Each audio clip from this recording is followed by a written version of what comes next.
쏴! 도시의 밤을 적시는 비는 것했다. 최고급 세단의 와이퍼가 쉴 새 없이 움직였지만 차창 바깥 풍경은 여전히 흐릿했다. 에이펙스 그룹의 박태수 회장은 뒷좌석에 깊숙이 몸을 묻은 채 차창에 부딪히는 빗줄기를 못마땅한 눈으로 바라보고 있었다. 그의 미간에는 언제나처럼 오만함과 짜증이 뒤섞인 주름이 잡혀 있었다. 빌어먹을 날씨하고는 이런 날 꼭 현장을 둘러봐야 하는 건가? 김비서. 박태수의 목소리는 낮고 위압적이었지만 그 안에는 듣는 이를 불편하게 만드는 특유의 신경질적인 날카로움이 배어 있었다. 조수석에 앉은 김비서는 익숙하다는 듯 허리를 고추쓰며 답했다. 회장님, 철거 예정, 부지, 최종 점검이시라. 예정된 일정입니다. 그리고 구청 쪽에도 오늘 최종적으로 저희 입장을 전달하기로 되어 있어서요. 구청 놈들, 아직도 배짱 좋게 버티는 알박기들이 남아있다는 건가? 네, 그렇습니다. 몇몇 완고한 자들이 있습니다. 하지만 곧 정리될 겁니다. 김비서의 목소리에는 일말의 망설임도 없었다. 에이펙스 그룹이 손을 대는 재개발 프로젝트에서 정리라는 단어가 의미하는 바는 명확했다. 법과 절차는 그저 형식일 뿐. 그들의 방식은 언제나 효율적이고 때로는 무자비했다. 차가 멈춘 곳은 곧 거대한 쇼핑몰과 고급 주상복합, 단지가 들어설 예정인 지금은 을씨년스러운 철거촌의 한복판이었다. 빗줄기는 더욱 굵어졌고 바람까지 가세해 낡은 가옥들의 부서진 창문 틈으로 을씨년스러운 소리를 만들어냈다. 박태수는 차에서 내릴 생각도 하지 않고 김 비서가 건넨 태블릿 PC로 현장 도면과 보고서를 훑어보았다. 그의 얼굴에는 어떤 감흥도 떠오르지 않았다. 그에게 이곳은 그저 돈을 벌어들일 또 하나의 사업 부지일 뿐 그곳에 살던 사람들의 삶이나 역사 따위는 안중에도 없었다. 그래서 오늘 진척 상황은 예정대로라면 오늘 밤 안으로 마지막 설득 작업이 마무리될 예정입니다.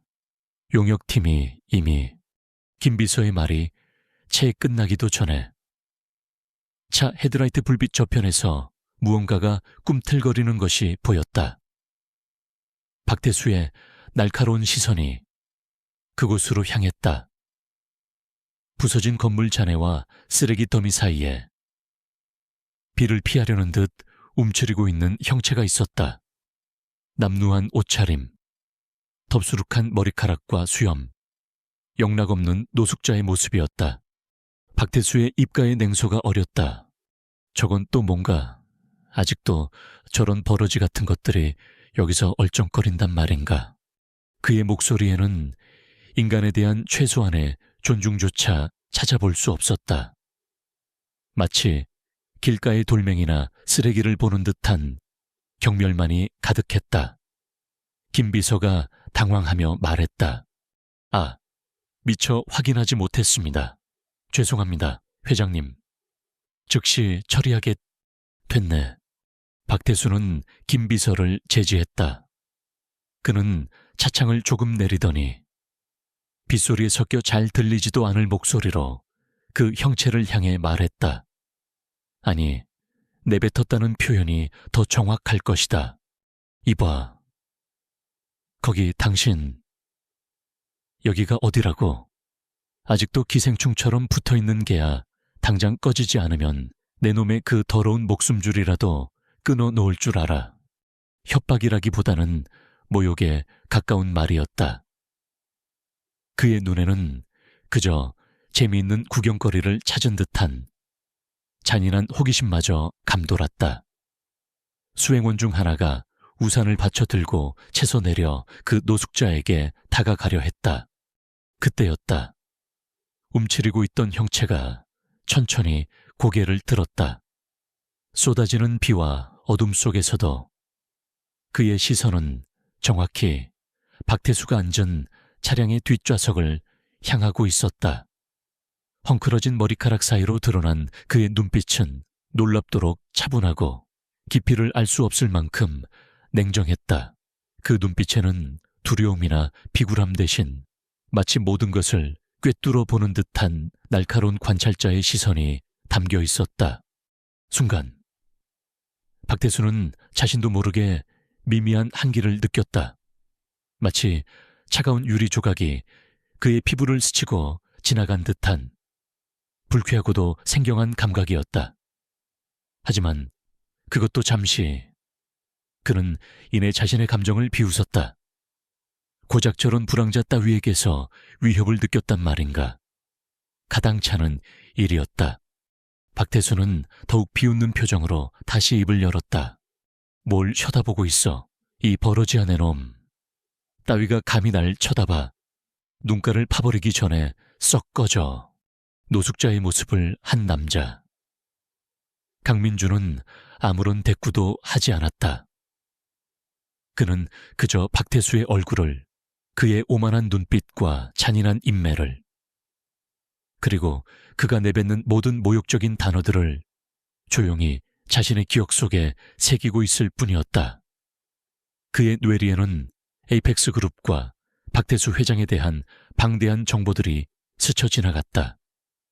불법적인 자금 세탁, 정관계 로비, 주가 조작, 그리고 수많은 약자들의 피눈물 위에 세워진 거대한 부와 권력. 강민준이 지난 몇 년간 추적하고 분석해온 거학의 핵심이었다. 박태수의 수행원이 강민준에게 거의 다다랐을 때 강민준은 천천히 몸을 일으켰다. 그의 움직임은 노숙자라고는 믿기 어려울 만큼 절제되고 민첩했다. 그는 수행원을 향해 어떤 저항이나 반응도 보이지 않고 그저 천천히 어둠 속으로 발걸음을 옮겼다. 그의 뒷모습은 쏟아지는 비와 함께 곧 시야에서 사라졌다. 김비서는 안도의 한숨을 내쉬며 말했다. 신경 쓰이게 해드려 죄송합니다. 회장님. 바로 철거반에 연락해서 저런 자들이 다시는 접근하지 못하도록 하겠습니다. 박태수는 여전히 기분이 잡친 듯 혀를 차며 말했다.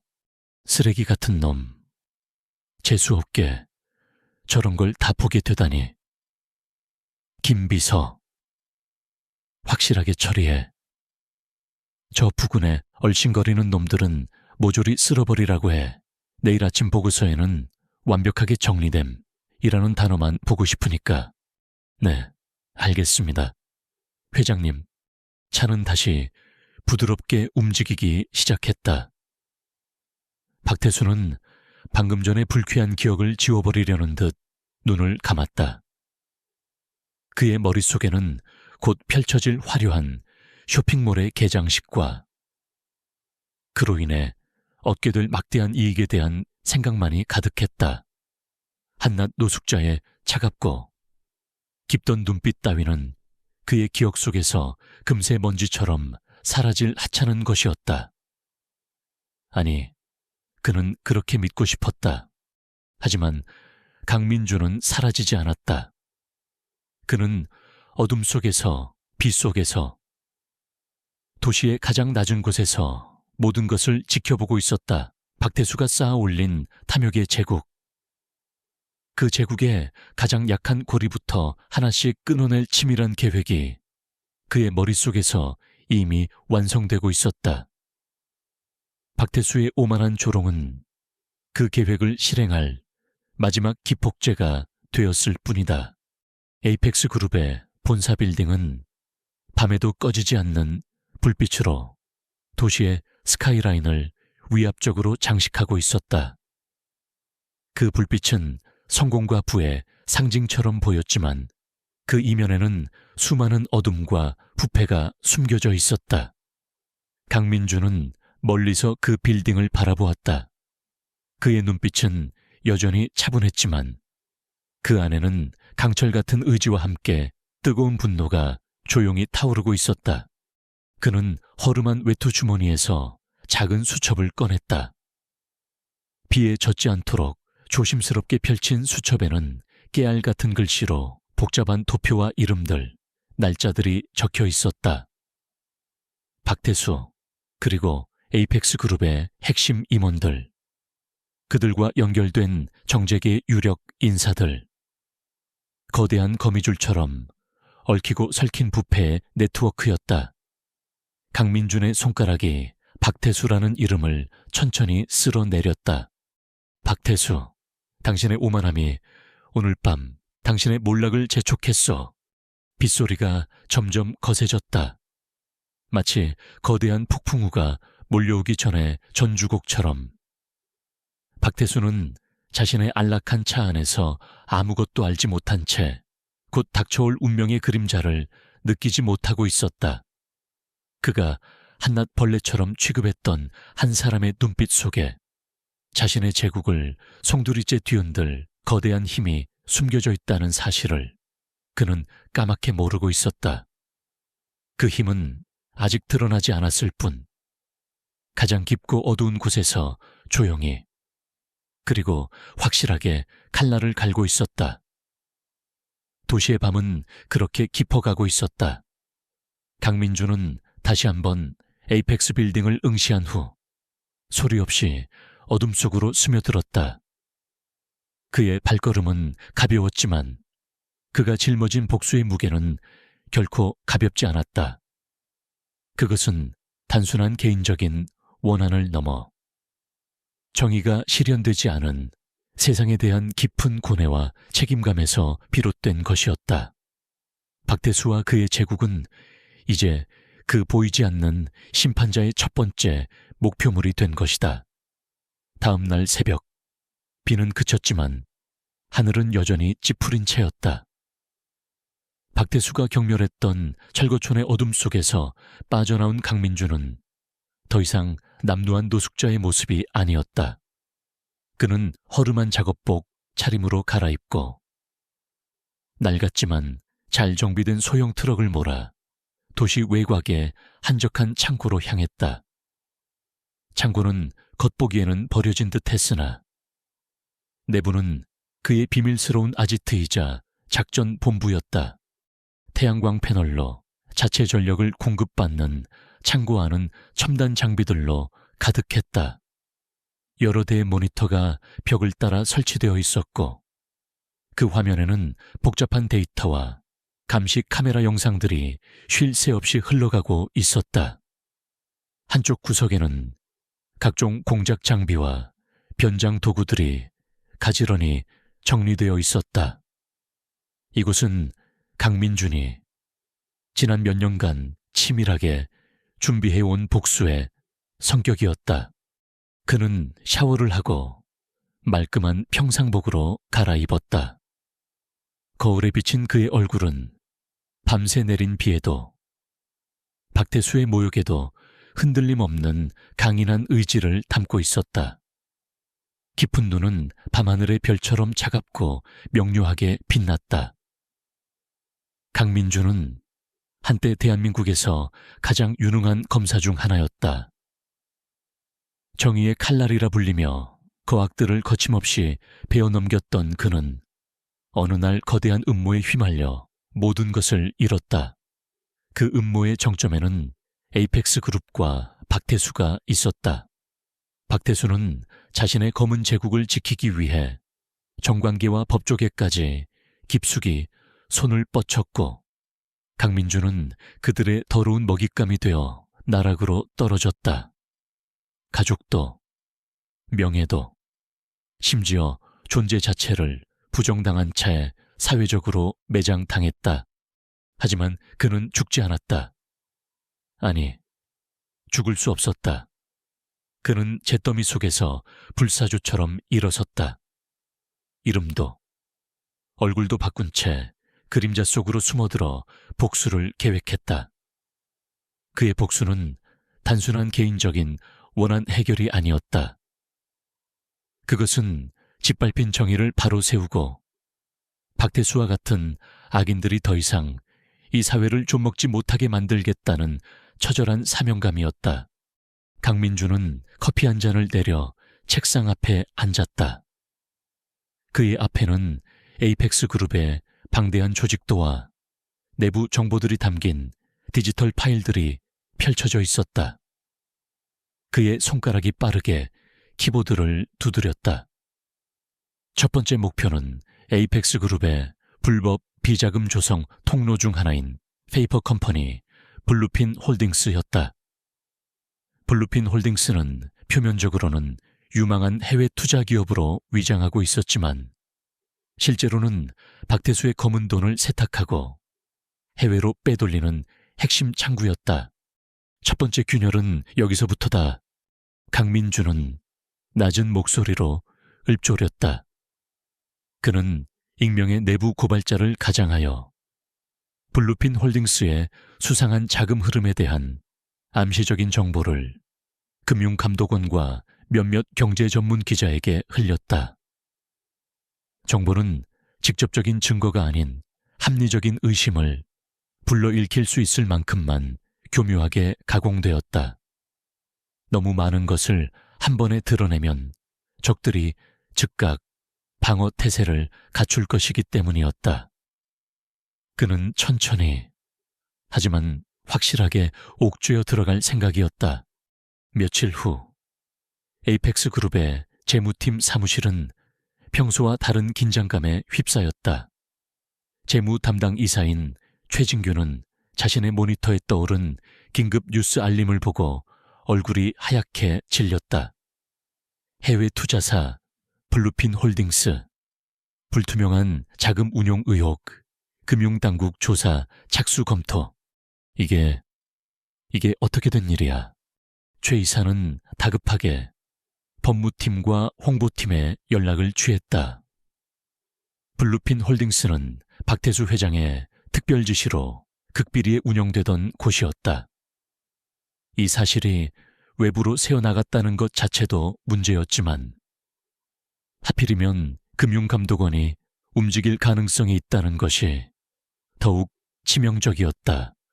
같은 시각 에이펙스 그룹의 IT 보안팀에서는 또 다른 작은 소동이 벌어지고 있었다. 그룹 내부 서버에 저장된 일부 중요 데이터베이스의 접근 기록에서 미세한 이상, 징후가 발견된 것이다. 해킹 시도라고 단정하기에는 너무나 교묘하고 흔적 없는 접근이었지만 보안팀장은 왠지 모를 찜찜함을 떨쳐낼 수 없었다. 그는 일단 상부에 보고했지만 뚜렷한 피해가 없어 단순 해프닝으로 치부될 가능성이 높았다. 박태수는 아직 이 사소한 사고들에 대해 직접 보고받지 못했다. 그의 관심은 온통 대규모 부동산 개발 프로젝트와 전기에 뿌릴 다음 로비 자금 마련에 쏠려 있었다. 설사 보고를 받았다 해도 그는 코웃음을 치며 무시했을 것이다. 거대한 에이펙스 제국에 이 정도의 작은 파문은 일상적인 업무 노이즈에 불과하다고 여겼을 테니까. 강민주는 자신의 아지트에서 이 모든 상황을 실시간으로 모니터링하고 있었다. 그의 입에는 희미한 미소가 떠올랐다. 아직은 미미한 진동에 불과했지만 거대한 댐도 작은 균열에서부터 무너지기 시작하는 법이다. 그는 다음 목표를 향해 마우스를 움직였다. 이번에는 에이펙스 그룹의 자회사 중 하나인 건설사 에이펙스 건설이었다. 에이펙스 건설은 최근 몇 년간 광급 공사를 독점하다시피 수주해왔는데 그 배경에는 건설 담당 임원과 국토부 고위 관료 간의 검은 유착 관계가 있었다. 강민주는 그들의 비밀스러운 만남과 뇌물 거래 정황이 담긴 사진, 몇 장과 녹취, 파일 조각을 특정 시민단체와 야당 국회의원실에 익명으로 제보했다. 물론 이번에도 결정적인 증거는 아니었다. 하지만 충분히 의혹을 증폭시키고 정치적인 쟁점으로 만들 수 있는 수준의 자료였다. 예상대로 며칠 뒤 국회 국토교통위원회 회의에서 에이펙스 건설의 광급 공사 특혜 의혹이 터져나왔다. 야당 의원은 익명의 제보 내용을 근거로 날카로운 질의를 쏟아냈고 국토부 장관과 에이펙스 건설 사장은 진땀을 흘리며 해명해야 했다. 언론은 이 사건을 제2의 게이트 가능성이라며 대서특필하기 시작했다. 에이펙스 그룹 내부에서는 조금씩 술렁임이 일기 시작했다. 블루핀 홀딩스 건과 에이펙스 건설 건이 연이어 터지자 단순한 우연으로 치부하기에는 석연치 않은 구석이 많았다. 몇몇 눈치 빠른 임원들은 보이지 않는 손이 에이펙스 그룹을 향해 서서히 다가오고 있음을 어렴풋이 감지하기 시작했다. 하지만 그들은 여전히 그 실체를 파악하지 못했고 설마 박태수 회장에게 직접적인 위협이 될 것이라고는 상상조차 하지 못했다. 그들에게 박태수는 불패의 신화이자 절대적인 권력이었기 때문이다. 강민주는 창밖으로 보이는 회색 도시를 내려다보았다. 그의 계획은 이제 막 첫 발을 내디뎠을 뿐이었다. 앞으로 넘어야 할 산은 훨씬 더 높고 험준했다. 하지만 그의 마음은 흔들리지 않았다. 그는 자신이 가진 모든 지식과 능력, 그리고 그림자 속에 숨겨둔 인적 네트워크를 총동원하여 박태수의 제국에 더 깊고 치명적인 균열들을 만들어낼 생각이었다. 그는 책상 서랍에서 낡은 사진 한 장을 꺼냈다. 빛바랜 사진 속에는 젊은 시절에 그와 환하게 웃고 있는 아내, 그리고 어린 딸의 모습이 담겨 있었다. 한때 그에게 전부였던 행복. 박태수와 그의 하수인들이 무참히 짓밟아버린 그의 세상. 강민주는 사진을 가만히 어루만졌다. 그의 눈빛이 순간 슬픔으로 젖어드는 듯했지만 이내 다시 차갑고 단단한 결의로 가득 찼다. 조금만 기다려줘. 내가 반드시 모든 것을 되돌려 놓을 테니. 그의 낮은 속삭임이 조용한 아지트 안에 울려 퍼졌다. 그것은 죽은 자들을 향한 약속이자 산자로서의 처절한 맹세였다. 박태수가 조롱했던 그 버러지가 이제 그의 숨통을 조이는 올가미가 되어 돌아올 시간이었다. 에이펙스 그룹이라는 거대한 성벽에 생긴 첫 번째 미세한 균열들은 곧 걷잡을 수 없는 붕괴의 전조가 될 터였다. 강민준의 계획은 정교한 그물처럼 에이펙스 그룹을 향해 천천히, 하지만 멈추지 않고 펼쳐지고 있었다. 블루핀 홀딩스와 에이펙스 건설에 대한 외부의 공격이 어느 정도 파장을 일으키자 그는 이제 내부를 흔들 차례라고 판단했다. 외부의 적보다 무서운 것은 내부의 불신과 분열이기 때문이었다. 그의 다음 목표는 에이펙스 그룹의 핵심 계열사인 에이펙스 전자의 해외 사업부였다. 그는 해외 사업부의 총괄 담당인 문상철 전무와 경쟁 관계에 있는 다른 임원 사이에 주고받은 것처럼 조작된 이메일 몇 통을 익명으로 유포했다. 이메일 내용은 문 전무가 회사의 기밀 정보를 경쟁사에 넘기고 거액의 뒷돈을 챙겼다는 식의 구체적인 정황과 액수까지 그럴싸하게 꾸며져 있었다. 물론 모든 것은 강민준이 만들어낸 허구였지만 평소 문 전무의 야심과 독단적인 업무 스타일을 아는 이들에게는 충분히 의심을 살 만한 내용이었다. 비슷한 시기에 그룹의 전략기획실에서는 한바탕 소동이 일었다. 박태수 회장이 극비리에 추진하던 신규 사업 프로젝트의 핵심 아이디어가 외부로 유출된 정황이 포착된 것이다. 유출된 정보는 아직 초기 단계의 구상이었지만 경쟁사가 먼저 비슷한 아이템을 발표할 경우 에이펙스 그룹은 막대한 손실을 입을 수 있었다. 이 역시 강민준이 흘린 미끼였다. 그는 마치 내부 소행인 것처럼 꾸며 임원들 사이의 불신을 더욱 깊게 만들었다. 도대체 내부 단속을 어떻게 하는 거야?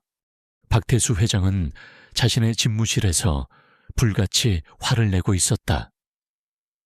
책상 위의 값비싼 도자기들이 그의 고함 소리에 위태롭게 떨렸다.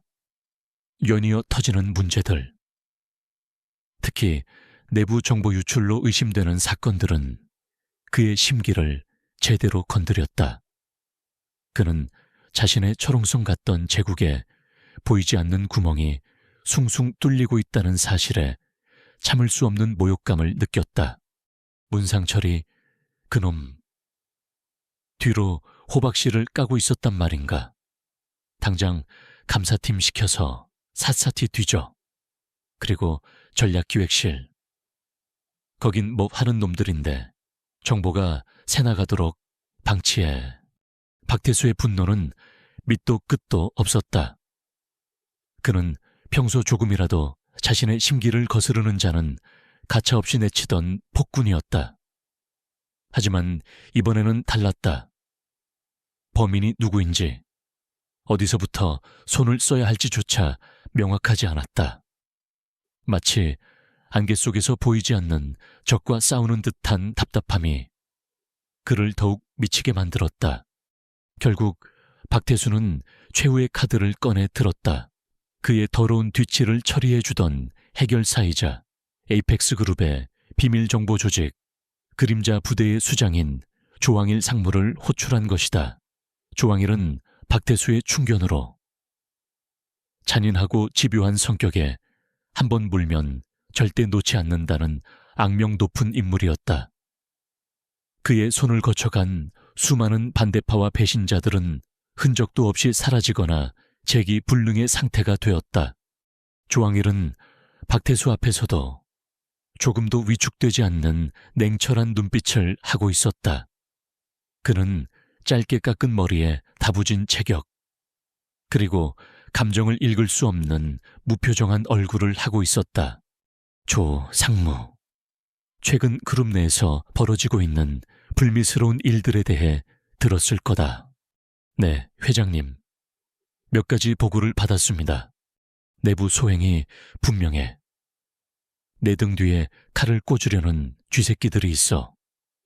네가 직접 나서서 그놈들을 색출해내. 어떤 수단과 방법을 동원해도 좋다.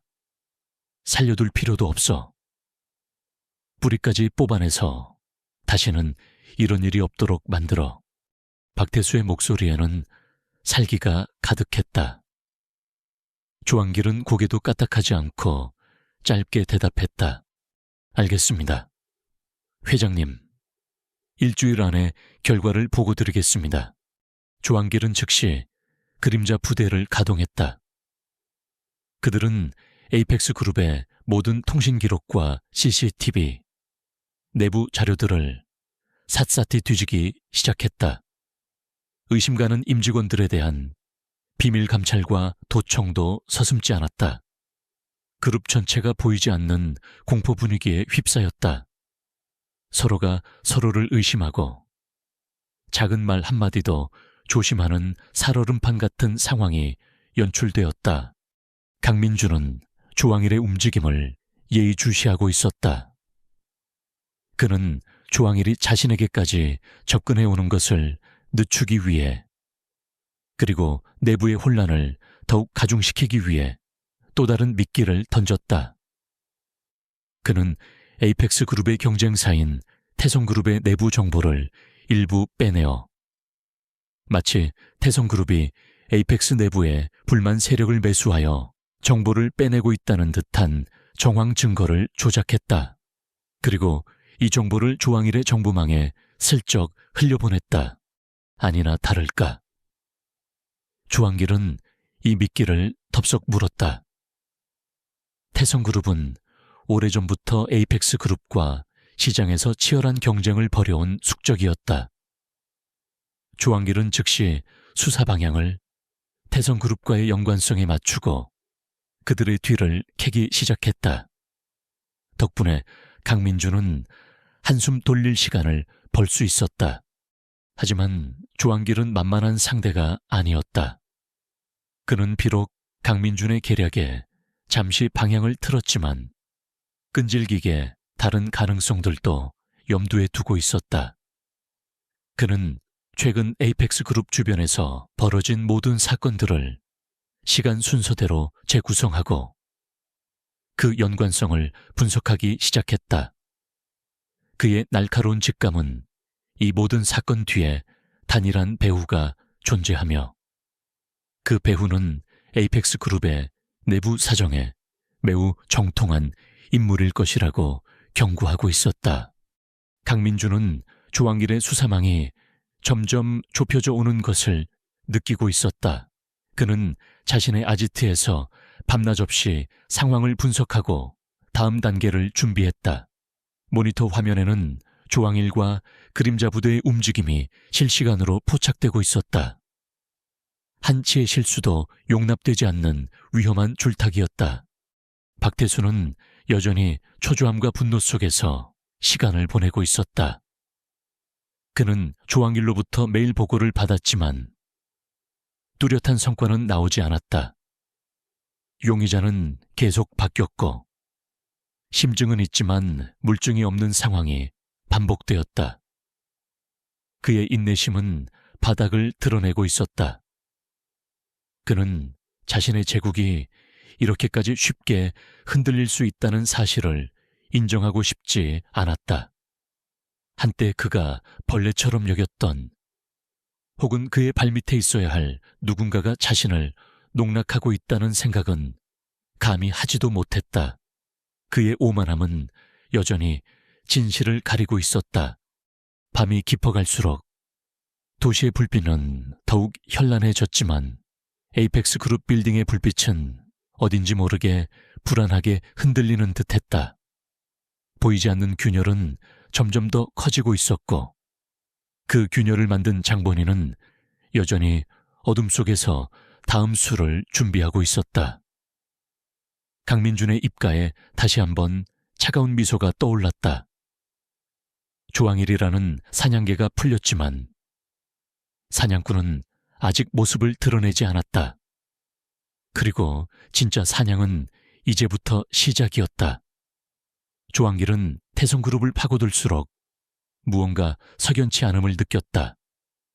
태성그룹이 에이펙스에 적대적인 것은 사실이었지만 최근 일련의 사건들에서 보여준 정교함과 내부 정보 접근 수준은 단순한 산업 스파이의 소행으로 보기에는 너무나 치밀했다.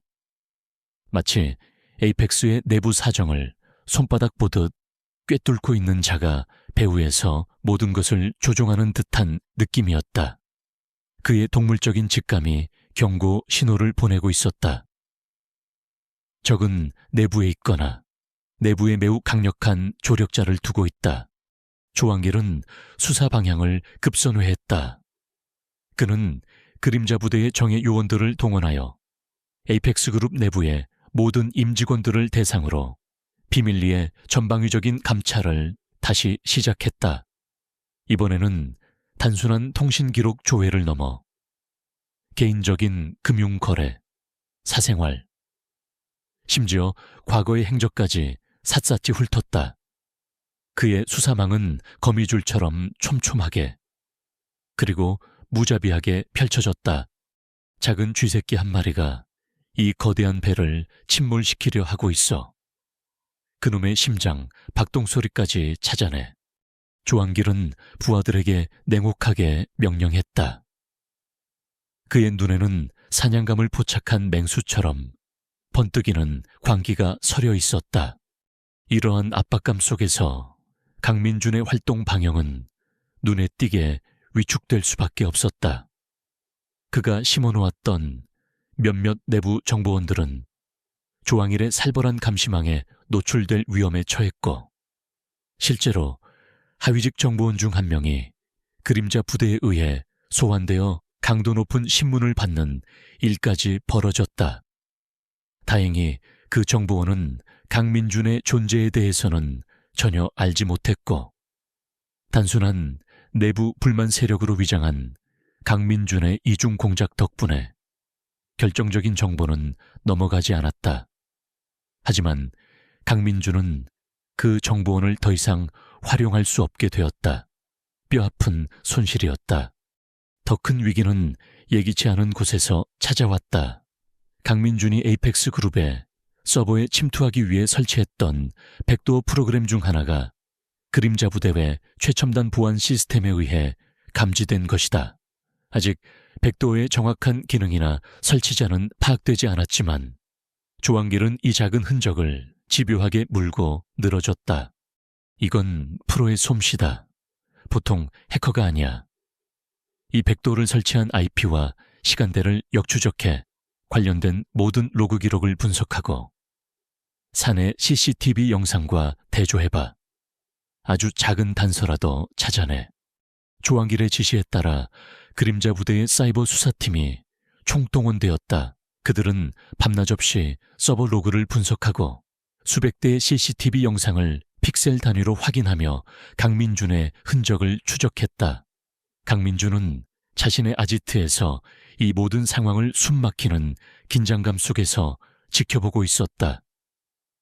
조항일의 수사망은 이제 그의 턱 밑까지 다가오고 있었다. 그는 선택의 기로에 놓였다. 이대로 잠적하여 후위를 도모할 것인가? 아니면 위험을 감수하고 계획을 계속 진행할 것인가? 잠적은 곧 패배를 의미했다. 박태수에게 복수하고 정의를 바로 세우겠다는 그의 오랜 염원이 물거품이 되는 것이었다. 그는 포기할 수 없었다. 강민준은 과감한 결정을 내렸다. 그는 자신이 설치했던 백도어 중 일부를 의도적으로 노출시켜 조항일의 시선을 그곳으로 집중시켰다. 그리고 그 사이 더욱 교묘하고 은밀한 방식으로 에이펙스 그룹의 핵심 서버에 접근할 새로운 루트를 개척했다. 마치 도마뱀이 꼬리를 자르고 도망치듯 그는 작은 것을 희생하여 더 큰 것을 지키는 위험한 도박을 감행한 것이다. 동시에 그는 조항일의 수사팀에 또 다른 허위 정보를 흘려 마치 내부의 특정 부서에서 불만을 품은 직원이 독자적으로 저지른 소행인 것처럼 사건을 조작했다.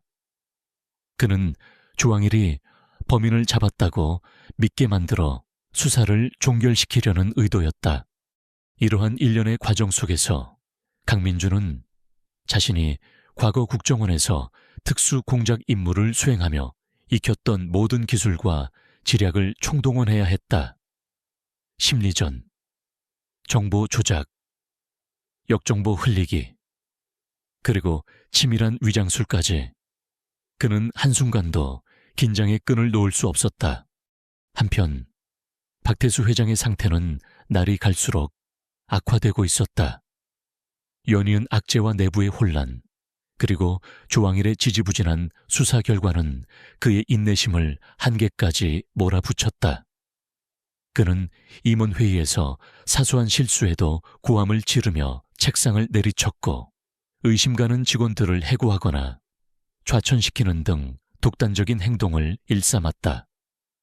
그의 편집증적인 공포는 그룹 전체 사기를 저하시키고 업무 효율성을 떨어뜨렸다. 임원들은 박태수의 눈치를 보기에 급급했고 서로에 대한 불신은 더욱 깊어져 갔다. 박태수는 자신이 만들어낸 공포 정치 속에서 스스로 고립되어 가고 있었다.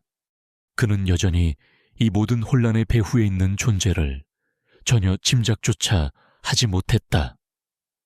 그가 한때 길가의 벌레처럼 여기며 침을 뱉었던 그 초라한 노숙자가 자신의 제국을 송두리째 뒤흔들고 있다는 사실은 그의 상상력 밖에 있는 일이었다. 그의 오만함은 여전히 그의 눈과 귀를 가리고 있었다. 어느 날 밤, 조항길은 자신의 사무실에서 수많은 자료들에 파묻힌 채 골머리를 앓고 있었다. 강민준이 던져준 미끼. 즉, 내부 불만 직원의 소행으로 꾸며진 범인을 체포하긴 했지만 그의 직감은 여전히 무언가 개운치 않음을 말해주고 있었다. 체포된 직원은 분명 일부 해킹 시도를 하긴 했으나 최근 벌어진 모든 사건들을 총괄적으로 계획하고 실행할 만한 능력이나 배짱을 가진 인물로는 보이지 않았다. 뭔가 더 있어. 이건 꼴일 뿐이야. 진짜 몸통은 아직 숨어있다. 조한길은 책상 위에 흩어져 있는 사건 보고서들을 내려다보았다. 그러다 그의 시선이 우연히 한 파일에 머물렀다. 그것은 몇 주 전 박태수 회장이 철거촌 시찰을 나갔을 때 작성된 간단한 경우 보고서였다. 보고서 말미에는 특이사항 현장에서 노숙자 1명 발견, 회장님 지시로 즉시 퇴거 조치함이라고 짧게 적혀 있었다. 조한길은 평소라면 그냥 지나쳤을 그 문구를 무심코 다시 읽어보았다. 노숙자. 그의 머릿속에 어떤 희미한 연결고리가 떠오르는 듯했지만 이내 고개를 저었다. 말도 안 되는 생각이었다. 하지만 그는 자신도 모르게 그날 현장 주변의 CCTV 기록을 다시 한번 확인해 보라고 지시했다. 어쩌면 그것은 사냥개의 본능적인 후각이었을지도 모른다. 아주 미세한 냄새라도 놓치지 않으려는 강민주는 조한길의 이러한 움직임을 감지하지 못했다. 그는 일단 한 고비를 넘겼다고 생각하며 다음 계획을 준비하고 있었다. 하지만 그는 알고 있었다. 이것은 폭풍전의 고요일 뿐이라는 것을. 진짜 싸움은 이제부터 시작될 터였다. 그의 심장은 차갑게 뛰고 있었다.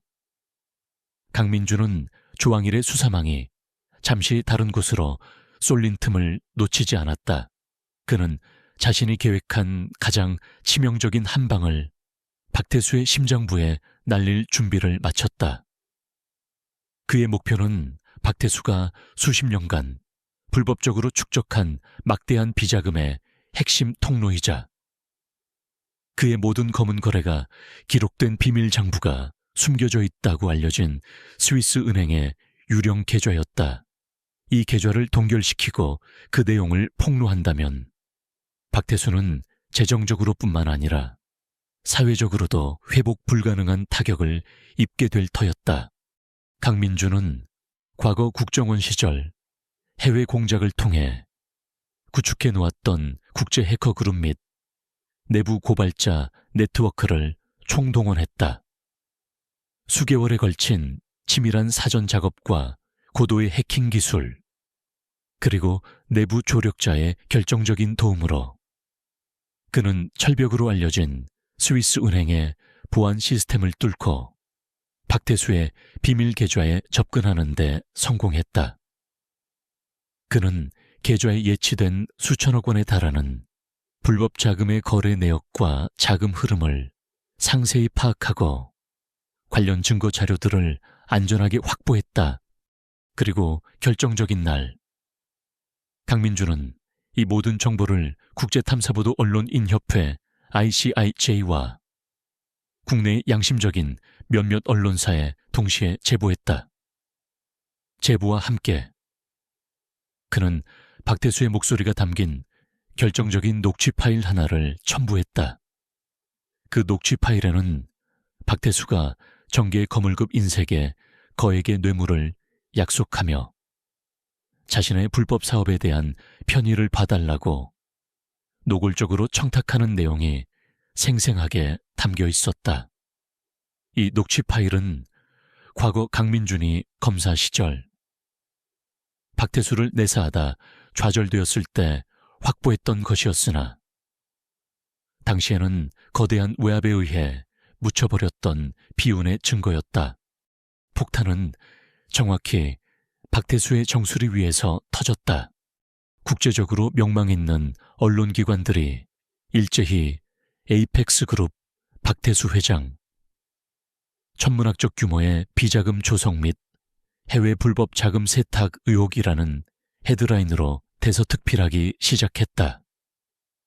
스위스 검찰은 즉각 박태수의 비밀 계좌를 동결 조치했고, 국내 검찰 역시 특별수사팀을 꾸려 에이펙스 그룹에 대한 전방위적인 압수수색에 착수했다. 박태수의 이름과 얼굴이 연일 뉴스 화면을 장식했고, 그의 추악한 민낯이 만천에 드러났다. 에이펙스 그룹의 주가는 폭락했고, 협력사들은 줄줄이 등을 돌렸다. 수십 년간 쌓아 올린 박태수의 거대한 모래성은 순식간에 무너져 내리기 시작했다. 박태수는 자신의 집무실에서 망견자실한 표정으로 이 모든 상황을 지켜보고 있었다. 그는 믿을 수 없었다. 어떻게 이런 일이 일어날 수 있는지. 누가 감히 자신의 철옹성에 정면으로 도전장을 내밀었는지 도무지 알 수 없었다. 그의 머릿속은 혼돈 그 자체였다. 그때 조항일이 다급하게 집무실로 뛰어들어왔다. 그의 얼굴은 평소의 냉정함을 잃고 창백하게 굳어 있었다. 회장님, 큰일 났습니다. 검찰이 본사로 들이닥쳤습니다. 그리고 스위스 계좌건으로 국제형사사법공조 요청까지 들어왔다고 합니다. 박태수는 조항일의 보고를 들으며 군 셴찬도했다. 그는 자리에서 벌떡 일어섰지만 다리에 힘이 풀려 그대로 주저앉을 뻔했다. 그의 눈앞이 캄캄해졌다. 누구냐? 대체 누가 이런 짓을 벌이는 거냐? 박태수는 거의 절규하듯 소리쳤다. 그의 머릿속에 수많은 의심 가는 인물들이 스쳐 지나갔다. 경쟁 그룹의 회장들, 자신에게 원한을 품은 정치인들, 심지어 배신한 내부 임원들까지.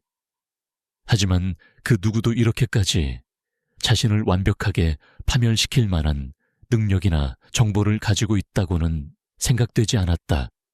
바로 그때였다. 조항일이 주저하며 입을 열었다. 회장님, 혹시 아주 만약의 경우입니다만 조항길은 자신이 며칠 전 무심코 넘겼던 그 노숙자에 대한 기억을 떠올렸다. 박태수의 편집증적인 지시로 마지못해 다시 확인했던 철거촌 주변 CCTV.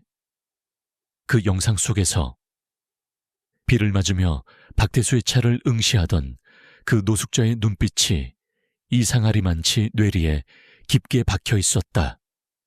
그리고 그 노숙자가 사라진 방향, 그가 입고 있던 옷가지의 미세한 특징들. 조항일은 그것들을 최근 발생한 일련의 해킹 사건 및 정보 유출 패턴과 연결 지어 보려는 자신조차 믿기 힘든 가설을 세우고 있었다. 그때 철거촌에서 마주쳤던 그 노숙자 말입니다. 그자의 인상착의와 최근 저희가 추적 중인 유령의 활동 패턴 사이에 아주 미미하지만 신경 쓰이는 유사점이 몇 가지 발견되었습니다. 박태수는 처음에는 조항일의 말을 이해하지 못했다. 노숙자, 그게 지금 이 상황과 무슨 상관이란 말인가? 그는 조항일이 미쳤거나 아니면 절체절명의 위기 속에서 헛소리를 하고 있다고 생각했다. 조상무, 지금 제정신인가? 고작 길바닥에 굴러다니는 버러지 같은 놈이 이 박태수를 이렇게 만들었단 말인가? 그게 말이나 된다고 생각하나? 박태수는 버럭 소리를 질렀지만 그의 목소리에는 이전과 같은 위압감이 실려 있지 않았다. 오히려 알 수 없는 불안감에 미세하게 떨리고 있었다. 그의 뇌리에도 그날 밤 비에 젖은 채 자신을 쏘아보던 그 노숙자의 형상이 희미하게 떠올랐다. 잊고 있었다고 생각했던, 아니, 잊고 싶었던 그 기억, 그 차갑고 깊이를 알 수 없었던 눈빛. 설마, 아니야, 그럴 리가 없어.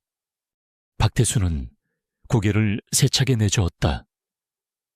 하지만 한번 피어오른 의심의 씨앗은 걷잡을 수 없이 그의 마음속에서 자라나기 시작했다. 그는 자신도 모르게 그 노숙자의 얼굴을 떠올리려 애썼다. 헝클어진 머리카락, 남루한 옷차림, 그리고 그 모든 것을 압도하던 섬뜩할 정도로 냉정했던 눈빛. 그 눈빛은 마치 모든 것을 알고 있다는 듯, 자신을 조롱하고 경멸하는 듯 했다. 갑자기 온몸에 소름이 돋았다. 박태수는 떨리는 손으로 책상 위에 인터폰을 집어들었다. 당장 그날 철거촌에 있었던 모든 기록을 다시 가져와 그 거지 새끼, 그놈의 사진이든 뭐든 당장 찾아내. 그리고 최근 몇 년간 나와 사소한 접촉이라도 있었던 모든 하찮은 인간들 전부 다 다시 조사해 모조리요. 그의 목소리는 다급함과 알 수 없는 공포로 뒤섞여 있었다. 이성적으로는 말도 안 되는 일이었지만 그의 본능은 그 하찮은 존재에게서 느껴졌던 불길한 예감을 떨쳐내지 못하고 있었다. 마치 거대한 뱀이 자신의 목을 서서히 조여오는 듯한 끔찍한 공포감이었다. 강민주는 자신의 아지트에서 박태수가 무너져 내리는 모습을 차분히 지켜보고 있었다. 그는 아직 박태수가 자신을 그 노숙자와 연결시키기 시작했다는 사실은 알지 못했다. 하지만 그는 알고 있었다. 박태수의 가면이 벗겨지고 그의 오만한 제국이 몰락하는 순간이 눈앞에 다가왔다는 것을. 다음 단계는 박태수를 법의 심판대에 세우고 그가 저지른 모든 죄값을 치르게 하는 것이었다. 그리고 그 마지막 순간에 자신이 누구인지를 똑똑히 알려줄 생각이었다. 그가 경멸했던 버러지가 그의 숨통을 끊어놓을 정의의 사자였음을. 박태수의 세계는 속절없이 무너져 내리고 있었다. 검찰의 칼날은 그의 목을 향해 점점 더 가까이 다가오고 있었고 한때 그의 발밑에 납작 엎드렸던 정재계의 하수인들은 썰물처럼 빠져나가거나 등을 돌렸다. 믿었던 오른팔. 조항일조차 연일 계속되는 검찰 조사와 그룹 내부의 혼란 속에서 점점 더 초췌해져 갔다. 그러던 어느 날 조항길은 거의 넋이 나간 표정으로 박태수의 밀실로 들어왔다. 그의 손에는 낡은 서류 봉투 하나가 들려 있었다. 회장님, 찾았습니다. 그 노숙자. 아니, 그자의 신원과 과거 기록을 일부 확보했습니다. 박태수는 거의 반사적으로 자리에서 일어섰다. 그의 눈은 이미 공포와 편집증으로 핏발이 서 있었다. 조항길이 내민 서류에는 강민준이라는 이름과 함께 과거 그가 검사 시절 찍었던 증명사진이 첨부되어 있었다. 사진 속의 강민준은 지금보다 훨씬 젊고 생기 넘쳤지만 그 특유의 날카롭고 냉철한 눈빛만은 그대로였다. 그리고 그 눈빛은 박태수가 그토록 잊으려 했던 비오는 밤 철거촌에서 마주쳤던 그 노숙자의 눈빛과 정확히 일치했다. 강민준. 박태수는 마치 귀신이라도 본 듯한 표정으로 그 이름을 되뇌었다. 그의 기억 저편에서 잊혔던 이름. 한때 자신이 직접 나서서 매장시켜버렸다고 생각했던 그 검사의 이름이었다. 자신이 온갖 권모술수를 동원해 비리 검사로 낙인 찍고 법조계에서 영원히 추방시켰던 그 인물. 그런데 그가 어떻게. 말도 안 돼. 이건 조작이야. 이놈은 죽었거나 아니면 어디 시궁창에서 뒹굴고 있어야 할 놈이야. 감히 이 박태수에게. 박태수는 서류를 집어 던지며 발악했지만 그의 온몸은 사시나무처럼 떨리고 있었다. 부정하려 할수록 그날 밤의 기억과 현재 자신이 처한 상황이 소름 끼치도록 정확하게 연결되고 있음을 본능적으로 느끼고 있었다. 그가 벌레처럼 여겼던 존재, 발로 밟아 죽여도 시원찮다고 생각했던 그 하찮은 인간이 지금 자신의 모든 것을 파괴하고 있는 유령의 실체였단 말인가. 그 순간 박태수의 밀실문이 거칠게 열리고 검찰 수사관들이 들이닥쳤다. 박태수 씨, 특정 경제범죄 가중처벌 등에 관한 법률 위반, 뇌물공여 및 교사 등의 혐의로 긴급 체포합니다. 변호사를 선임할 수 있으며 묵비권을 행사할 수 있습니다. 차가운 미란다 원칙이 그의 귓가에 울려 퍼졌다. 박태수는 아무런 저항도 하지 못했다. 아니, 할 기력조차 남아있지 않았다. 그의 눈은 허공을 헤매고 있었고 입에서는 의미를 알 수 없는 신음만이 새어나왔다. 그는 수갑이 채워진 채 질질 끌려나갔다. 한때 대한민국 경제 대통령이라 불렸던 자의 마지막은 너무나도 초라하고 비참했다. 며칠 후 서울중앙지검 특별수사부의 한 조사실. 박태수는 퀭한 눈으로 초점 없이 벽을 응시하고 있었다. 그의 앞에는 담당 검사와 수사관들이 앉아 있었지만 그는 아무것도 들리지 않는 듯했다. 그의 모든 재산은 동결되었고 에이펙스 그룹은 사실상 공중분해될 위기에 처해 있었다. 절망, 그 이상의 감정이었다. 조사실 문이 열리고 한 남자가 들어섰다. 그는 깔끔한 정장 차림에 차분하지만 위험 있는 태도를 지니고 있었다. 박태수는 처음에는 그가 새로 배정된 변호사 중 하나이거나 혹은 또 다른 검사일 것이라고 생각했다. 그러나 남자가 천천히 그의 앞으로 다가와 앉았을 때 박태수는 자신의 눈을 의심해야 했다. 그 남자, 그것은 바로 강민준이었다.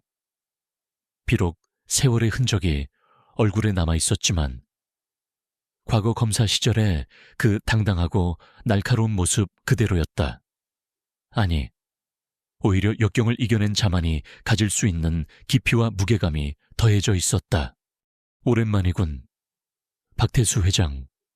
아니, 이제는 그냥 박태수 씨라고 불러야 하나. 강민준의 목소리는 낮고 차분했지만 그 안에는 서리빨 같은 냉기가 서려 있었다. 박태수는 마치 망치로 뒤통수를 맞은 듯한 충격에 휩싸였다. 그의 입이 벌어졌지만 아무런 말도 나오지 않았다. 그의 눈앞에 있는 이 존재가 현실인지 아니면 자신이 만들어낸 악몽의 일부인지 구분할 수 없었다. 강민준은 박태수의 반응을 예상했다는 듯 천천히 말을 이어갔다. 기억하는가? 몇 주 전, 비 오는 밤, 당신이 버러지라고 불렀던 그 노숙자를 박태수의 동공이 격렬하게 흔들렸다. 그는 숨을 헐떡이기 시작했다. 강민준은 계속했다. 당신은 그때 나를 짓밟았다고 생각했겠지. 당신의 더러운 돈과 권력으로 한 인간의 삶을 송두리째 파괴했다고 의기양양했을 테고, 하지만 당신은 몰랐을 거야. 당신이 짓밟았던 그 자리에서 내가 다시 일어설 수 있다는 것을, 그리고 당신의 모든 것을 앗아갈 힘을 키우고 있었다는 것을. 강민준은 자신이 어떻게 박태수의 비자금 계좌를 추적했는지, 어떻게 그의 불법적인 사업들을 하나씩 폭로했는지, 그리고 어떻게 그의 주변 사람들을 이용하여 그를 고립시켰는지 담담하게 설명했다. 그의 말 한마디 한마디는 비수가 되어 박태수의 심장에 박혔다. 박태수는 그제야 자신이 얼마나 어리석었는지, 자신이 얼마나 거대한 힘을 얕보았는지 깨달았다. 그는 강민준의 눈을 보았다. 그 눈은 더 이상 비에 젖은 노숙자의 눈이 아니었다. 그것은 모든 것을 꿰뚫어 보는 정의의 심판자의 눈이었고, 한때 자신이 가졌던 모든 오만함과 권력을 비웃는 듯한 깊은 조소를 담고 있었다. 내 놈이 어떻게... 박태수는 간신히 목소리를 쥐어짰다. 그의 목소리는 공포와 절망, 그리고 믿을 수 없는 현실에 대한 처절한 부정으로 가득 차 있었다. 내가 누구냐고. 나는 당신이 만들어낸 괴물이다. 박태수, 당신의 탐욕과 오만이 빚어낸 복수의 화신이지. 강민준의 목소리가 싸늘하게 울렸다. 당신은 수많은 사람들의 눈에서 피눈물을 흘리게 했고 그들의 삶을 파괴했어. 이제 당신 차례야. 당신이 저지른 모든 죄에 대한 대가를 치를 시간이라고. 강민준은 자리에서 일어섰다. 그는 더 이상 박태수에게 할 말이 없다는 듯 차갑게 돌아섰다. 문을 나서기 전 그는 마지막으로 한마디를 던졌다. 아, 그리고 한 가지 더. 당신이 그토록 경멸했던 그 버러지가 당신의 운명을 결정짓는 열쇠를 쥐고 있었다는 사실을 평생 후회하며 살아가길 바란다. 그것이 당신에게 내리는 가장 큰 형벌일 테니. 그 말을 끝으로 강민준은 조사실을 나갔다. 홀로 남겨진 박태수는 온몸을 부들부들 떨었다. 그의 입에서는 하는 짐승 같은 신음소리만이 터져나왔다.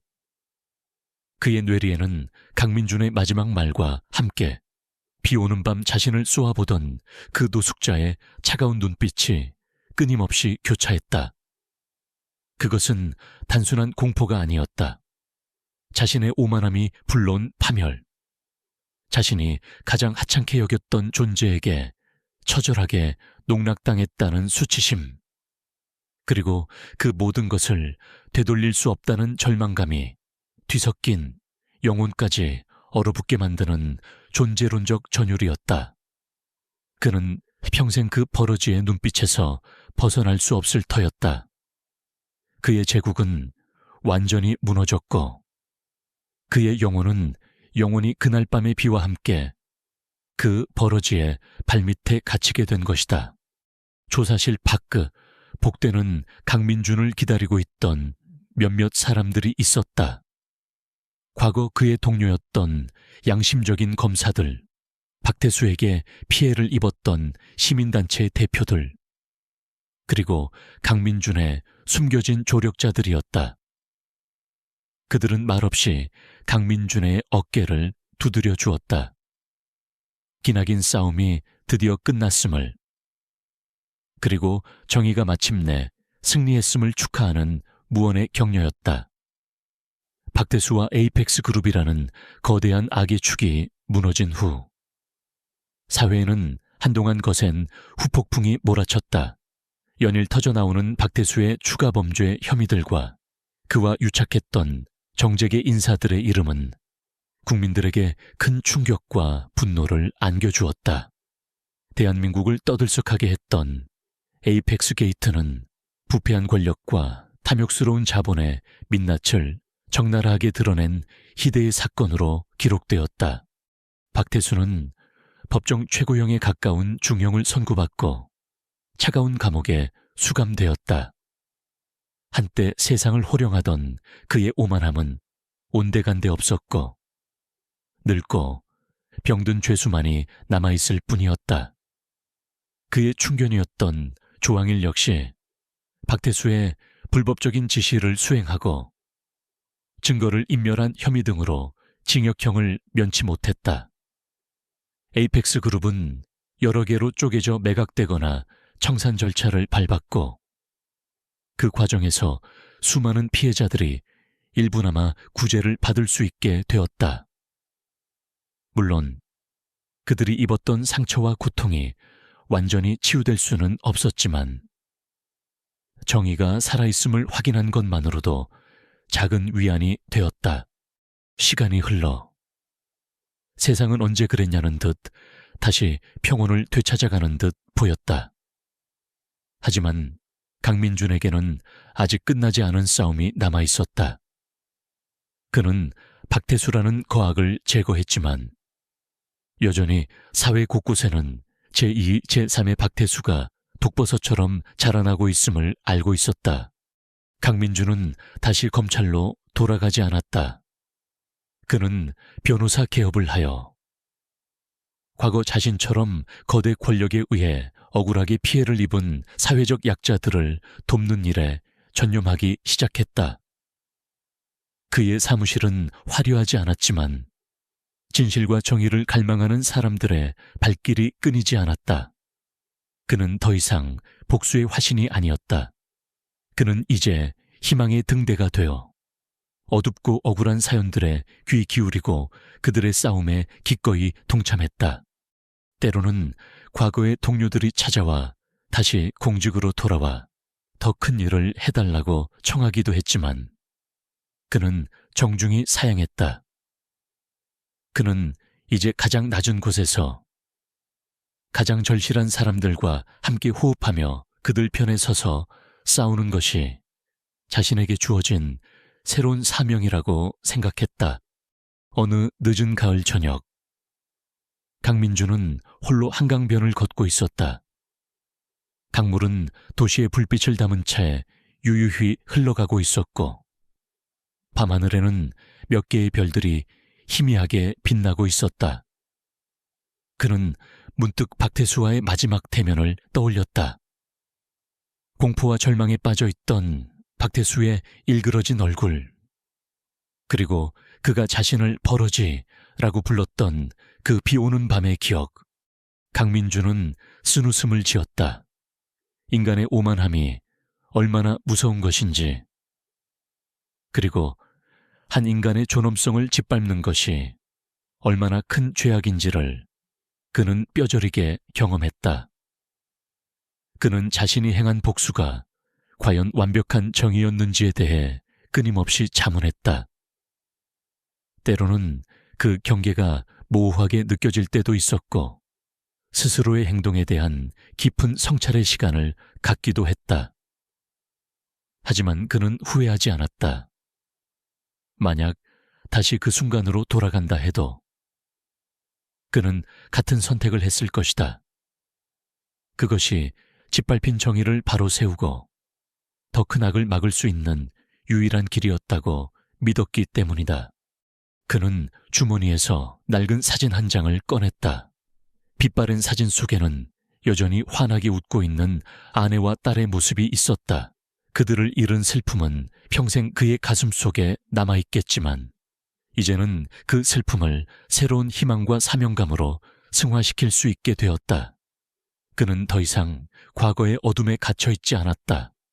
보고 있는가? 당신들이 그토록 원했던 세상은 아닐지라도 적어도 불의가 정의를 이길 수 없다는 것은 증명해 보였소. 강민준은 낮은 목소리로 속삭이며 사진을 가슴에 품었다. 그의 눈에는 어떤 회한도 미련도 없었다.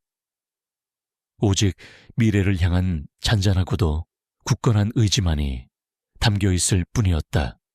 그는 알고 있었다. 세상은 쉽게 변하지 않을 것이고 악은 언제나 다른 모습으로 다시 나타날 것이라는 것을.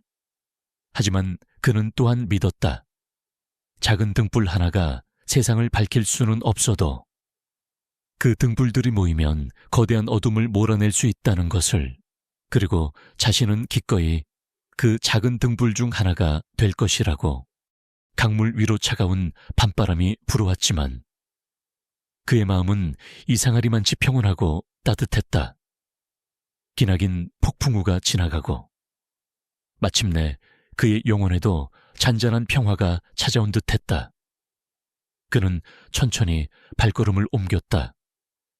그의 앞에는 또 다른 내일이, 또 다른 싸움이 기다리고 있을지도 모른다. 하지만 그는 두렵지 않았다. 그는 더 이상 혼자가 아니었으니까.